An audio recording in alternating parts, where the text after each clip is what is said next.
We're continuing on in the microbial metabolism notes. In my notes it's on page 3, but I don't know if it's going to be in the same place if you guys change the pagination on your notes or anything. We're at explain the major events and uses of the following, and then I've got 5 different metabolic pathways underneath that, so 1, 2, 3, 4, 5. The first of those is glycolysis. If you break down that word glycolysis, lysis means to split or pop and glyco means sugar, so we're going to be splitting sugar. The sugar that we're splitting is going to be glucose, which is a 6-carbon molecule. During glycolysis, we split that one glucose into 2 molecules of pyruvate, which is a 3-carbon molecule. So by splitting it, we get 2 3-carbon molecules down here at the bottom. This process is used in order to make some ATP for the cell, and you can see that coming off to the side right off over here. It also generates a couple of electron carriers in the form of NADH. Those electron carriers are going to be useful for carrying the electrons eventually to the electron transport chain, which we're going to come back to a little bit later on. Finally, for the brief summary, glycolysis also helps to generate 6 different precursor metabolites. Whenever your book highlights those in pictures, it tends to put them in boxes, and so each one of those gray boxes represents a different precursor metabolite, pyruvate being one of those that we had already talked about previously. For number 2, it's the pentose phosphate pathway. What you need to know about that is it's a biosynthetic pathway. It's going to use NADPH instead of NADH, and it's going to generate 2 precursor metabolites. We're really not going to talk a lot about the pentose phosphate pathway. Just know that instead of being used to generate ATP, it makes other molecules instead. Okay, for step 3. Textbooks at this point are calling it the citric acid cycle or the TCA cycle. I give you a little note in parentheses that I usually call it the Krebs cycle, and that's because that's what I was taught in school. I just can't kind of kick switching over to the other name, so sorry about that. Just get used to me calling it the Krebs cycle. This one is going to take the pyruvate generated during glycolysis, modify it in a transition step into an acetyl group, and then attach it to coenzyme A to make acetyl-CoA. That acetyl-CoA is going to be attached to oxaloacetate, which is then going to help us run through the citric acid cycle. This cycle generates some ATP as well. It also generates 2 different electron carriers, NADH and FADH2, so it generates a couple of different forms of energy that the cell will be able to use. You can hopefully tell also when you consider the transition step in there that it generates 3 precursor metabolites that are going to be useful. Next step, 4. Once again, I'm old. I was taught electron transport for that one, but your book is calling it respiration. Just know that I'll tend to call it the electron transport chain or just electron transport. This one is what's going to use proton motive force and the transfer of those electrons to help generate a whole bunch of ATP. The electrons are going to come from the electron carriers created in earlier steps, so the NADH created in glycolysis and the NADH and FADH2 generated during the Krebs cycle. Both of those feed electrons into the electron transport chain so that we can generate that proton motive force to generate ATP. P.S. When I say we, I'm usually going to be talking about bacteria, although our processes, we have all these same processes as well, so there's that with a grain of salt, I suppose.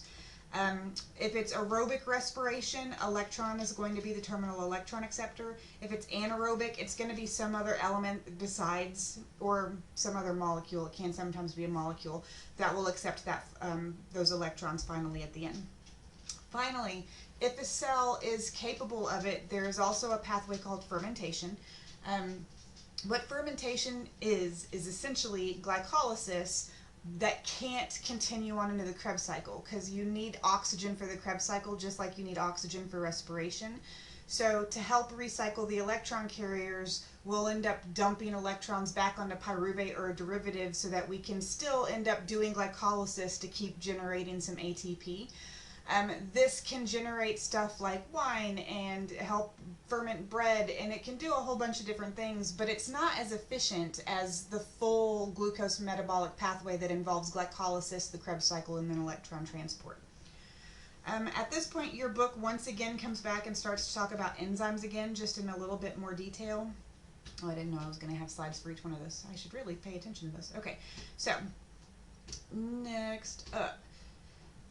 First thing up, active site. The active site is the place on an enzyme where the substrate is actually going to bind. So in this picture, this is where it's going to come in. This would be the active site. This is what it looks like when that molecule's in there. Notice that that substrate's kind of purple, so that's it. It's kind of being hugged by the enzyme in this one. In a cartoony form, the active site is usually depicted as like shapes or like, think puzzle pieces. It's the place where the substrate that has a specific shape is going to be able to bind to that enzyme to do something. This is part of what makes enzymes specific, because all molecules have a very specific shape.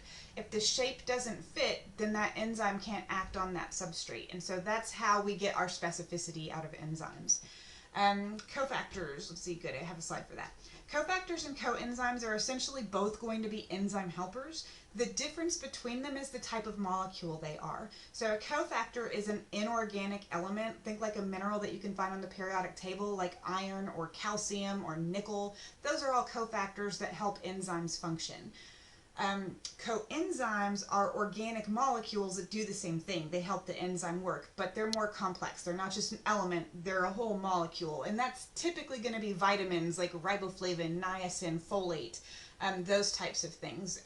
The way they are trying to show you in this picture how they work, this enzyme's active site isn't complete unless the cofactor binds to it and then helps complete the shape that it's supposed to have. So the cofactor is helping to create that active site shape that the substrate's going to fit into. They don't always work like that, but that's how this particular picture is trying to show you how cofactors and coenzymes work. How does the environment affect enzymatic activity? This kind of goes back to, remember that different species live in different temperatures and different pHs with different salt levels? It's because every organism's set of enzymes is different from each other. If you take an enzyme out of the environment that it prefers to be in, like if it's an enzyme that works at a neutral pH and you put it into an acidic pH, it's not going to work anymore. So taking it outside of its range reduces enzymatic activity.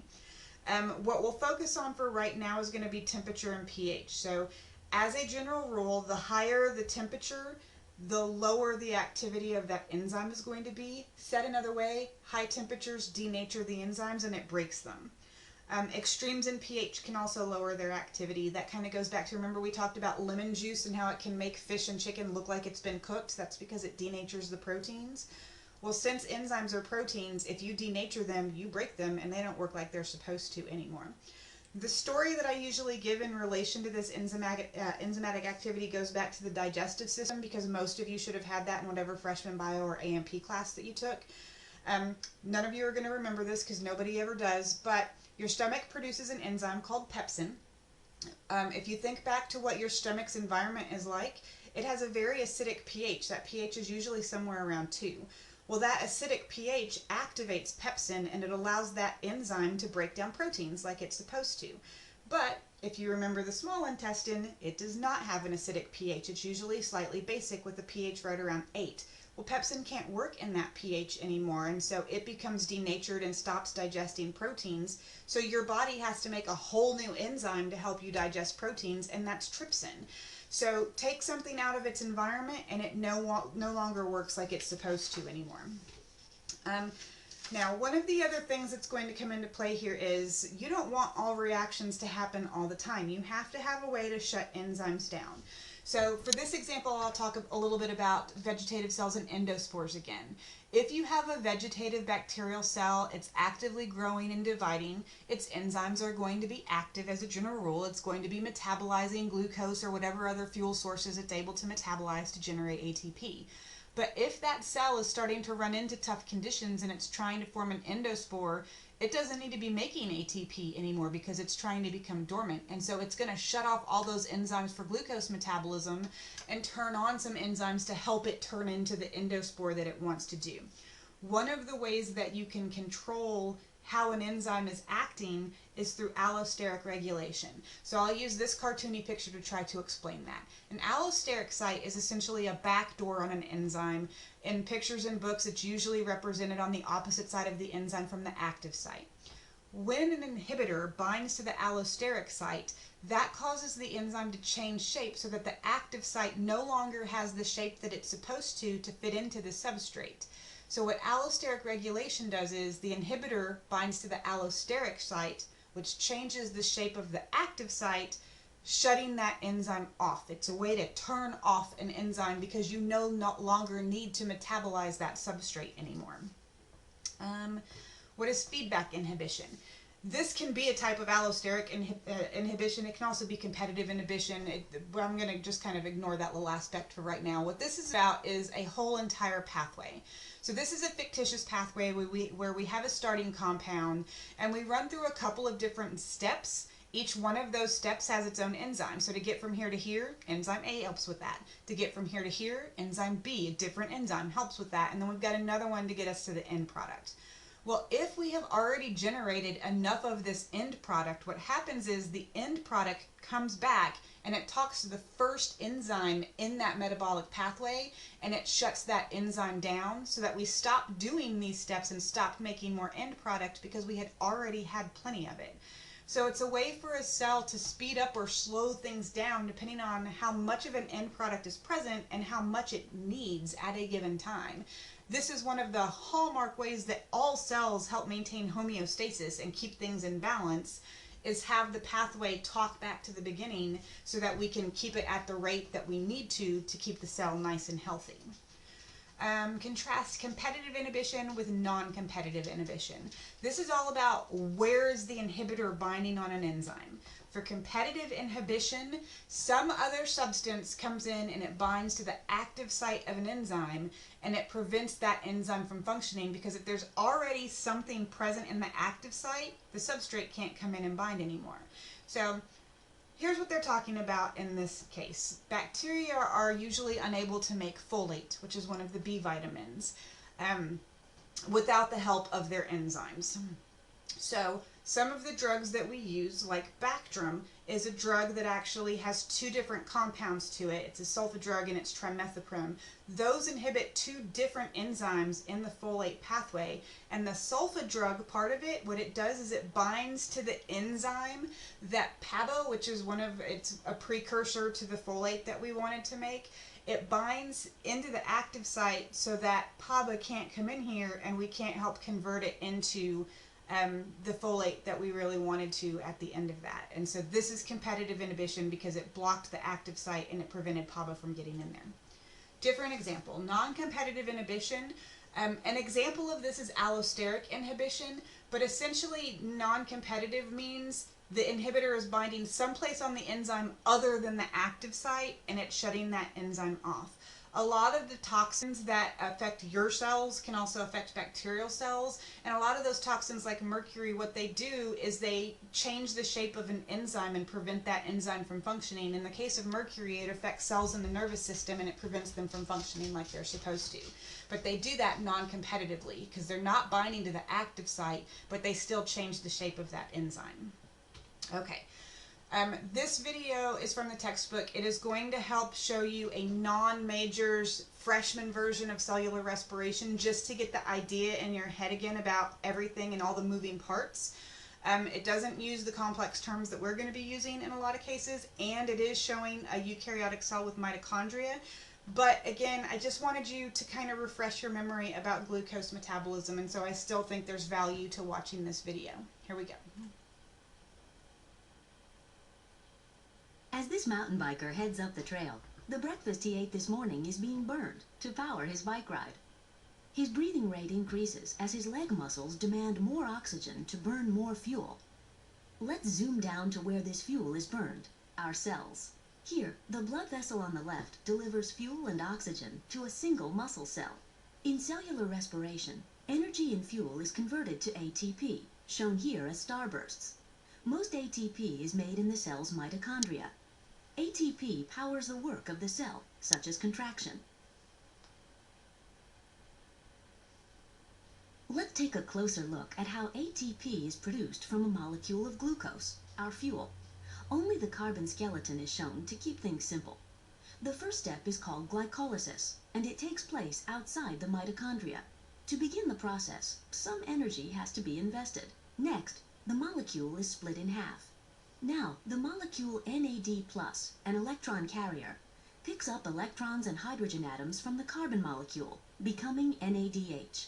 Keep track of the electron carriers. They play an important role by transporting electrons to reactions in the mitochondria. In the final steps of glycolysis, some ATP is produced, but not much. For every glucose molecule, only 2 net ATPs are produced outside the mitochondrion. However, glycolysis has produced pyruvic acid, which still has a lot of energy available. Let's follow this pyruvic acid molecule into a mitochondrion to see where most of the energy is extracted.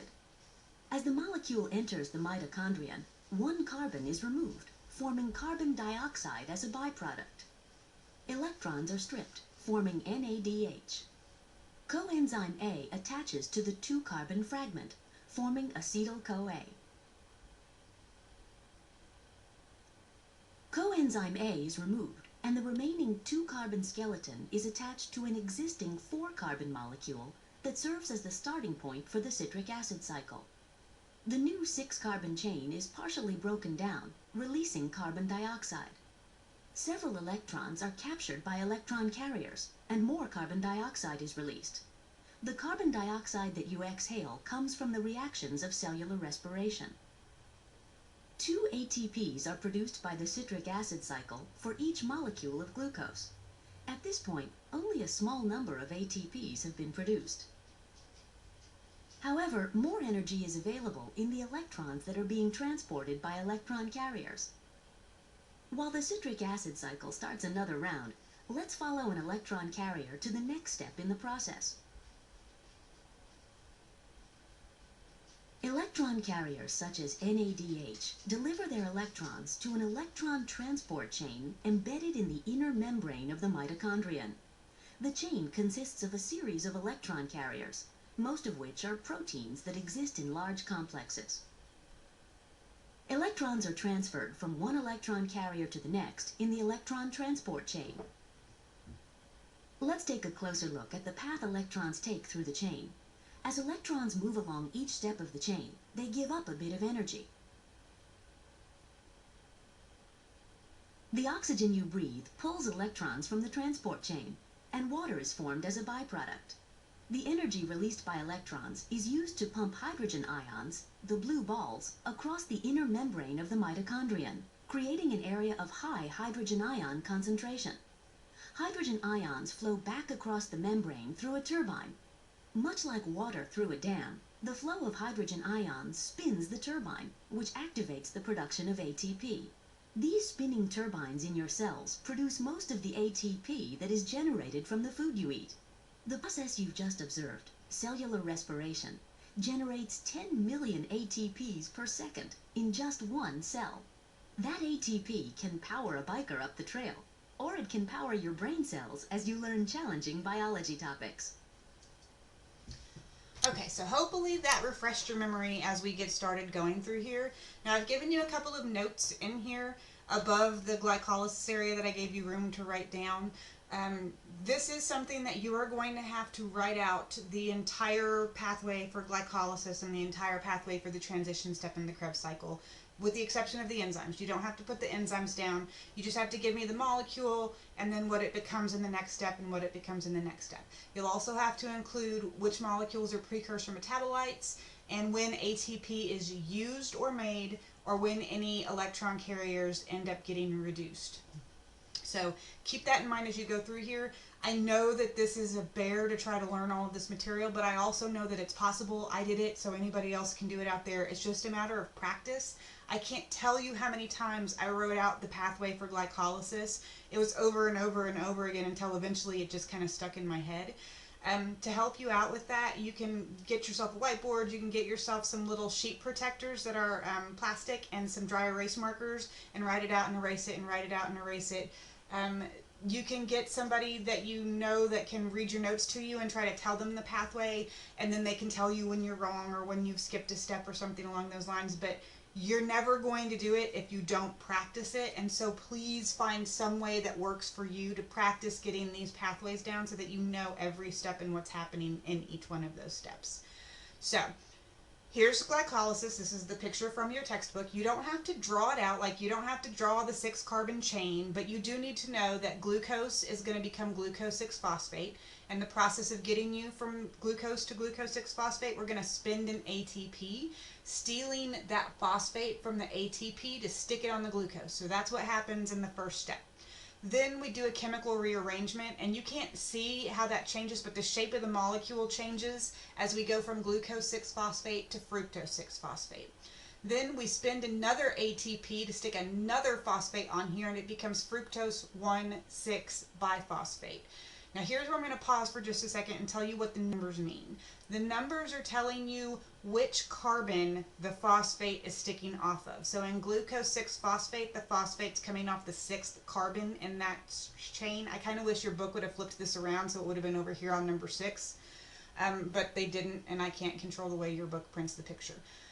Here, there's a phosphate on the 1st carbon and the 6th carbon. That's why it's fructose 1,6-biphosphate, because there's 2 phosphates now. Okay, fructose 1,6-biphosphate is where we split that molecule in half. That creates 2 molecules of dihydroxyacetone phosphate. That molecule is very unstable, and so it changes shape to become glyceraldehyde 3-phosphate, which I'm always going to call G3P. G3P is going to have some electrons stripped off of it so that we can reduce NAD plus into NADH.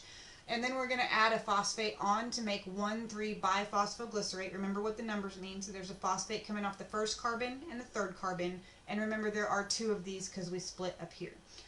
The 1,3-biphosphoglycerate is going to be the first time that we actually take a phosphate off to add it to an ADP to make ATP. And so now we just have 3-phosphoglycerate. Underneath that, we do a chemical rearrangement, shift that phosphate over to make 2-phosphoglycerate. Then we strip a water off to make phosphoenol pyruvate, which I'm just going to call PEP. And then PEP gives the phosphate to ADP to make ATP, and then PEP becomes pyruvate, which is another precursor metabolite. Remember that everything in the gray boxes are precursor metabolites, so those are molecules that can be filtered off so that we can do other things in the cells with those.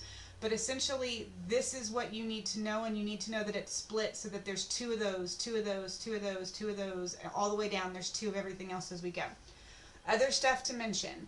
Notice that we have to spend 2 ATPs to get this process started, but we end up generating 4 ATPs in total. So we get a net gain of 2 ATPs because we had to pay ourselves back for the 2 we had to spend at the beginning. So we make a total of 4, but we only get a net gain of 2 ATPs. We also make some NADH, which is going to shuttle some electrons over to the electron transport chain later on. So that's what's happening in glycolysis. Again, just make sure you memorize it. This is another one of those things that a stupid mnemonic can help you remember. I'm a big fan of stupid mnemonics. The one that I used to help me remember this, it's gibberish, but it helped me. It was good girls find flowers delightful, good boys for the biphospho, 3, 2, powerful punishment. I don't know why I have always remembered that, but it's helped me remember the molecules as we go through here. If mnemonics help you just get the order of them down, awesome. That doesn't give you the numbers and things though, so you're still going to have to remember those. But any memory trick that you have that can help you get through there, practice it. You really need all the help you can get with these metabolic pathways. Next, you have to know the transition step in the Krebs cycle. This is just the transition step. It takes the pyruvate that was generated from glycolysis, strips some electrons to generate another NADH. We strip one of the carbons off to release carbon dioxide. That leaves us with a 2-carbon chain. That's called an acetyl group. If you have to go on to take additional chemistries, you'll learn all about acetyls in organic chemistry. That 2-carbon acetyl group gets attached to coenzyme A to become acetyl coenzyme A. From there, we continue on through the Krebs cycle. So this has the transition step that I just went over up at the top, and then the rest of the Krebs cycle off down here. The acetyl coenzyme A is going to combine with oxaloacetate to make citrate. Citrate's going to be rearranged to make isocitrate.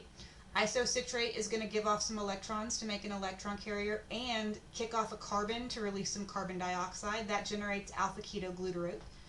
Glutarate. Alpha-ketoglutarate strips off more electrons to generate another NADH electron carrier and another carbon to release even more carbon dioxide. We reattach coenzyme A to make succinyl-CoA, or a succinyl coenzyme A. This one is going to do a substrate level phosphorylation by adding a phosphate to ADP to make ATP. We're also going to strip that coenzyme A back off and then generate succinate. Succinate's going to become fumarate, and in the process strip off some electrons to generate some FADH2, that second electron carrier. Fumarate is going to become malate by the addition of water, and then the malate is going to strip off more electrons to generate oxaloacetate, and then we're back at the beginning of this cycle. Stupid mnemonic to help you remember the citric acid cycle or the Krebs cycle. Can I keep selling sex for money, officer? Again, stupid and dirty, but it can really help you remember the order in which those molecules occur. So remember, you've got to know the name. You don't have to draw out the shapes of it. You need to know when we generate an electron carrier or when we generate ATPs or spend ATPs. I'm not going to grade you guys on when carbon dioxides or waters come and go. Again, I'm just looking for major molecules, electron carriers, ADP or ADP, and then precursor metabolites in the gray boxes. So let that try to help you out to the best of your ability.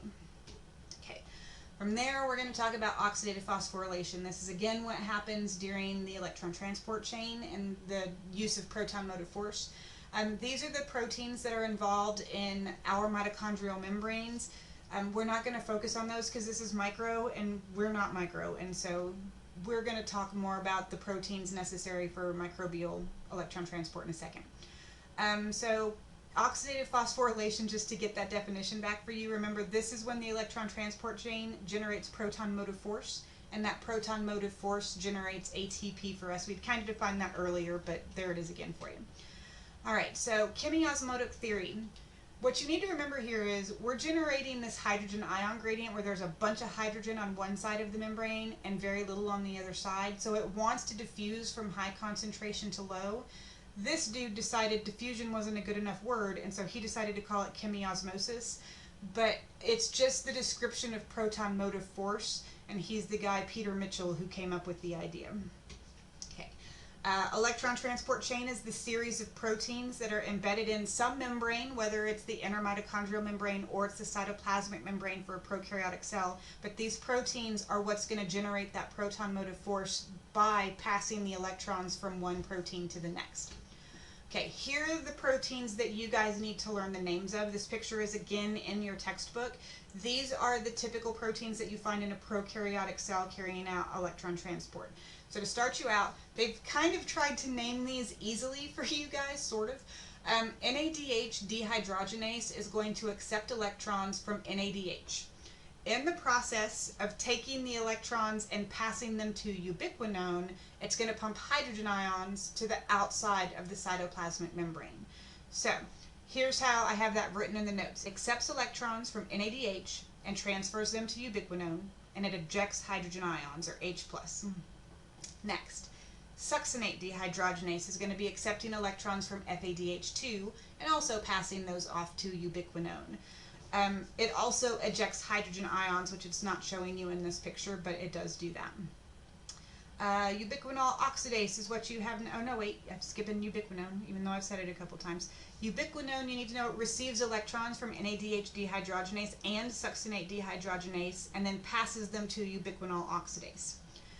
Ubiquinol oxidase receives electrons from ubiquinone, gives them to the terminal electron acceptor, which, if it's an aerobic organism, is going to be oxygen, and it ejects hydrogen ions as well. That's really all I wanted to say about that one. So, receives electrons from ubiquinone, ejects hydrogen ions, gives the electrons to the terminal electron acceptor. Now, after we've ejected hydrogen ions from NADH dehydrogenase, succinate dehydrogenase, and ubiquinol oxidase, pardon me, we've got this hydrogen ion gradient. Hydrogen ions are going to flow through the next thing in your notes, which is ATP synthase. And so what you need to know about ATP synthase is it's the turbine, that little spinny thing from the video just a second ago.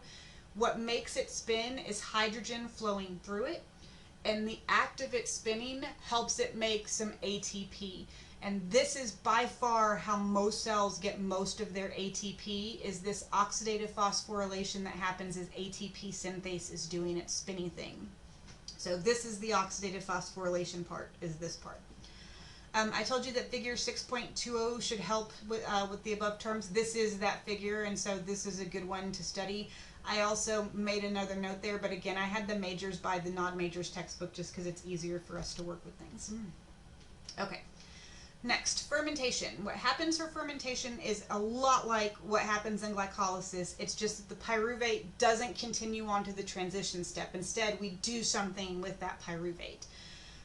So for the answer to how does it differ from glycolysis, it is glycolysis, but followed by pyruvate or a derivative receiving the electrons instead of it going to the transition step. The purpose of fermentation is to recycle the electron carriers, the NADH, because otherwise this whole process grinds to a halt. And so fermentation is going to keep a cell alive even in a low oxygen situation. What is the terminal electron acceptor in lactic acid fermentation? It is the pyruvate directly. What is the terminal electron acceptor in ethanol fermentation? It's acetaldehyde. I don't know if I have that written up here anywhere. I'm looking to see if I do. Did I have it on the previous slide? No. Okay, so here's how you spell that. It's acetyl, A-C-E-T-Y-L, and then aldehyde, A-L-D-E-H-Y-D-E. What are some of the other chemicals that get produced by some prokaryotes that carry out fermentation is what you have next. So this is a picture from your book that shows you a bunch of other chemicals that can be generated through fermentation pathways. I'll give you the ones that I wrote in my notes just so you can write those too if you want to. We got butyric acid by some Clostridium species. Remember we talked about Clostridium as a model organism when we were talking about botulism. We have propionic acid. Where is that up here? There we go. Propionic acid is generated by Propionibacterium. That's a species that lives in your skin. It has been implicated in acne, although there's some arguments kind of about that. But propionic acid is also what gives Swiss cheese that characteristic flavor, and that's why they're showing you the picture of Swiss cheese going on right there. Okay. Mixed acids is what you guys have next. And we're going to do up here for the mixed acids, notice acetic acid, lactic acid, succinic acid, ethyl alcohol is not an acid, but those are some of the acids that can be generated in mixed acid fermentation, and E. coli is a good example of an organism that does that one. 2,3-butane-diol is written off down here, and Enterobacter is a species that can do that. Now here's where I want to pause for just a second. Enterobacter, there's one species called Enterobacter faecalis. It looks pretty much exactly like E. coli under the microscope. Both of these are gram-negative rods. They have a lot of very similar biochemical tests. So one of the tests that you can run to find out whether a sample contains E. coli or Enterobacter is a test called MRVP. MRVP is methyl red Voges Proskauer. The methyl red test tests for these mixed acids. So if you get a positive test on the MR part of MRVP, then you have E. coli. The VP part, though, tests for this 2,3-butane-diol, and so if you get a positive on that, it would tell you that you have Enterobacter and not E. coli. So some of the tests that we run in lab, they're going to be detecting some of these chemicals and not like catalase, although we will do catalase tests in lab as well. This is exactly what I was just talking about a second ago. So this is E. coli up here, this is Enterobacter down here, and notice they're both gram-negative rods. And so just with a gram stain, you wouldn't be able to tell the difference between those two. And so this is showing you a positive methyl red test. This is showing you a positive Voges Proskauer or VP test. And so this is what it would look like for Enterobacter, but this is what that test would look like for E. coli. And so a negative VP is possibly E. coli. All right. Next, how do fats get fed into metabolic pathways? First, they have to be broken down by enzymes into glycerol and fatty acids. The glycerol, all we have to do is add some 3-phosphate to that, essentially, and we get glyceraldehyde 3-phosphate, so that can be fed in glycolysis. The fatty acids are these big, long chains of carbon and hydrogen. All we have to do is snip that off 2 carbons at a time, and we make an acetyl group, and so we can feed that in at the transition step. Next, it's going to be on that next slide, same slide. How do proteins get fed into the metabolic pathways? They have to get digested down to amino acids. The nitrogen part has to get removed. That's called deamination. Nitrogen doesn't have any place in these metabolic pathways. That's why it has to be removed. From there, there's 20 different amino acids, and each one of them is a little bit different from the others. But what I want you to write down is some of them are fed in during glycolysis, some of them are fed in during the Krebs cycle. So that's how your proteins get fed in. They get converted to amino acids through a digestion process, deaminated, and then fed in either in glycolysis or the Krebs cycle. Okay, after that I gave you another warning about, yuck, nobody likes this, but just practice and you'll get there. And then I tell you that the remainder of these notes is for majors only. So if you are a major, keep watching. If you're a non-major, you can just stop watching this video, because here's where we're going to switch to photosynthesis, and only the majors have to know about this. Alright, so phototrophy is the use of light energy to power cellular reactions. Photosynthesis is the conversion of light energy to chemical energy. Phototrophs are any organisms that can carry out photosynthesis. And autotrophs are organisms that can produce their own food. So phototrophs and autotrophs can be the same thing, but they don't necessarily have to. They are actually two separate terms. I don't have a lot of slides for this one, I suppose. Which organisms have chlorophylls? Plants, algae, and cyanobacteria. Now, algae is microscopic, and so is cyanobacteria, so there's two groups of microbes that use regular old chlorophyll. Which organisms have bacteria chlorophylls? That would be purple and green bacteria. That's a separate group. We're not really going to talk about them a whole heck of a lot. What are cyanobacteria? They're a group of bacteria that can carry out photosynthesis pretty much just like plants do. They used to be called blue-green bacteria. That's actually where they got that name cyano. That actually means blue-green. What is oxygenic photosynthesis, and which type of bacteria can do it? So oxygenic photosynthesis is photosynthesis that releases oxygen as a byproduct. For which type of bacteria can do it? It would be the cyanobacteria again. What is anoxygenic photosynthesis, and which type of bacteria can do it? The bacteria that can do it is the purple and green bacteria. They don't release oxygen in the process of doing their photosynthesis, so their pathway is different from plants and the cyanobacteria. Provide the overall equation for photosynthesis. I'll back up. This is the regular old photosynthesis that both plants and cyanobacteria do. So what they can do is they can reduce carbon dioxide into a carbohydrate. Usually in high school they tell you that we make glucose, but plants actually make G3P, that glyceraldehyde 3-phosphate, and two of those can make a glucose. They do need water in order to carry this process out. Water is what they split so that they can actually start their electron transport chain. And in the process of splitting the water, they make oxygen off over here. And of course, they need energy in order to power that reaction. Okay. Now, this one is to show you what happens during what I was taught was the light reactions and the dark reactions. A little bit, I was in grad school, I think, when they told us don't call them the dark reactions anymore, call it the Calvin cycle. And then they tried to change the name again, and now they're trying to call these the light-dependent and these the light-independent reactions. I will tell you that as an old person, it tends to be easier for me to just say the light reactions and the dark reactions, so I'll probably kick back to that fairly often. What this is trying to show you is what's happening during each set of these reactions. And so what you need to notice about the light reactions is this is the set of reactions that splits the water to release oxygen. The whole reason the light reactions happen is to convert light energy into chemical energy. And the chemical energy that both plants and cyanobacteria can generate is ATP, and then that electron carrier NADPH. So that's what's happening during the light reactions. What happens during the dark reactions of photosynthesis, which is also known as the Calvin cycle or the light-independent reactions? Well, this is the set of reactions that's going to reduce carbon dioxide to generate a sugar. They use the energy generated during the light reactions to carry that out. So notice when we come out of the Calvin cycle, we have spent ATP and spent NADP+, and that's because this is what powered the CO2 to sugar thing going on over on this side. So this is what actually generates the sugar or the food of plants and cyanobacteria. What are the photosystems and what do they do? These are the little clusters of molecules that can absorb light energy, and in the process of doing that, they split water to release electrons, and then from there, it's an electron transport chain. It's not the same proteins that we use in electron transport during aerobic respiration or glucose metabolism, but it works the exact same way. So we pass the electrons to one molecule, that molecule passes to another and passes to another, and as we're doing that passing, We're pumping hydrogen ions across the membrane. Those hydrogen ions are eventually going to flow through ATP synthase and then generate ATP. So it's the exact same process.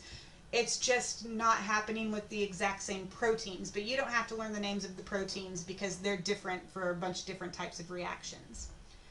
Next step. Chlorophyll. It is the photosynthetic pigment found in plants, algae, and cyanobacteria. We kind of mentioned that earlier. Chlorophyll is part of the photosystems, and so if I were to come back here, some of these molecules that are present in the photosystem are the chlorophyll molecules. Some of them are also accessory pigments that can help pick up additional wavelengths of light, but that's what's going on in the photosystems, is the chlorophyll is there to help receive that light energy. Accessory pigments are additional, I'm going to say colors for right now, that a plant or cyanobacteria can make to help them absorb some different wavelengths of light.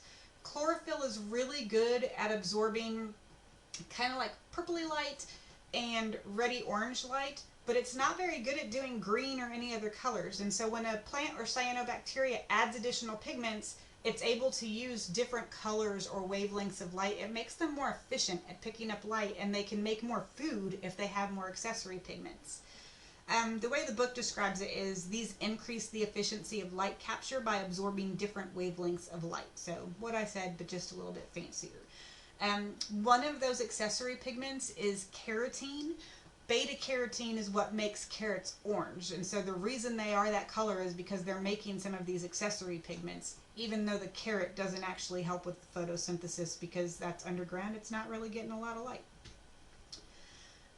That's just other colors that can be present. All of these additional colors, this is a type of algae called a dinoflagellate. This is some of that cyanobacteria from just a second ago, but they can produce some additional pigments as well. This is just a graph that shows you which pigments can absorb which different wavelengths of light. And so notice chlorophyll A is again doing this kind of purpley color, and then it's doing this reddy orange up over here, but it can't absorb these wavelengths of light through here. It does a really poor job of that. So if the plant makes chlorophyll B in addition to chlorophyll A, well, now it can do blue, not just purpley blue. And if it makes carotenoids like that carotene, it can even start to do a little bit of the bluey green up over here. So just more wavelengths of light being captured, the more pigments the organism has. Photophosphorylation is the process of making ATP using light energy to fuel it. So this is just, remember I talked about the electron transport chain? They use light to bounce the electrons up to a high energy state, and so light is powering that whole entire process. Let's see, I said study figure 13.14. That's probably a picture that looks a lot like this one right here. I recommend you watch a video of photosynthesis from the book's website or from YouTube. Told you that you don't have to learn every single reaction, but I want you to learn what's happening in each one of the little sets so that you know what's going on through there. So, which photosystem happens first? Photosystem 2 actually happens before photosystem 1. They were named based on the order they were discovered. We discovered photosystem 1 first, but it happened second. So photosystem 2 happens first. What can a proton gradient help us make? ATP. That's the whole reason we're pumping those hydrogen ions across the membrane. It's so they can flow through the turbine and make some ATP off over here. What is NADPH? It's the electron carrier used during biosynthetic reactions. That includes photosynthesis. And so notice that we generated two forms of energy during the light reactions. ATP by generating proton motive force again, and then NADPH by giving it the electrons from that last electron transport chain. Next, study figure 13.17, which shows the Calvin cycle. That would be a picture like this one right here. Again, you don't have to learn every reaction, but you should be able to answer the following questions that I've given you. What does carbon dioxide originally get combined with? It's something called RUBP, which is ribulose biphosphate, but you can just call it RUBP. Rubisco, it has another name, but I was taught Rubisco, and that's what's on the picture, so that's what I'm going to call it. There are a lot of scientists out there who believe this is the most common enzyme on the planet, and all photosynthetic organisms have it to combine the carbon dioxide with RUBP. So that enzyme is what glues that to that. What forms of energy need to be used to help reduce the carbon dioxide into a carbohydrate? ATP, you can see that off over here, and over here, and NADPH. So those two types of energy that were generated during the light reactions, they power the dark reactions, or the Calvin cycle. what is the actual output of the Calvin cycle? G3P, which is again glyceraldehyde 3-phosphate. So we don't actually make glucose, we make G3P. That G3P, if you put two of them together, you can make glucose eventually. Most of the G3Ps that, will be used to regenerate what? So what you have to remember here is, this is a cycle. We have to keep it going. So we can't just take all the G3Ps and feed them out to make sugars, because then the cycle grinds to a halt.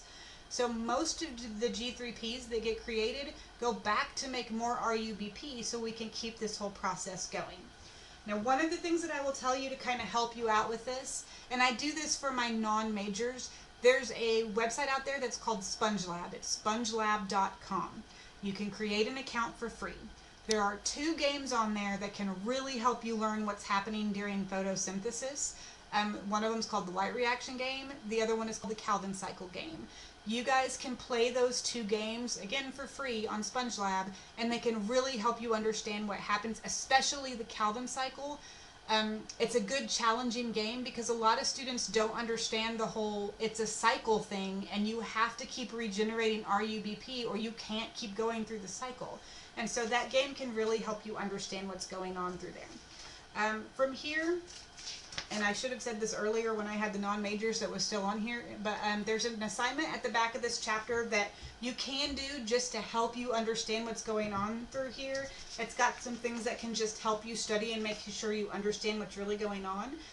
There's also a gradable quiz that's in Schoology. You can really do either or, whichever one you think is going to help you with the material better, that's the one that you need to do.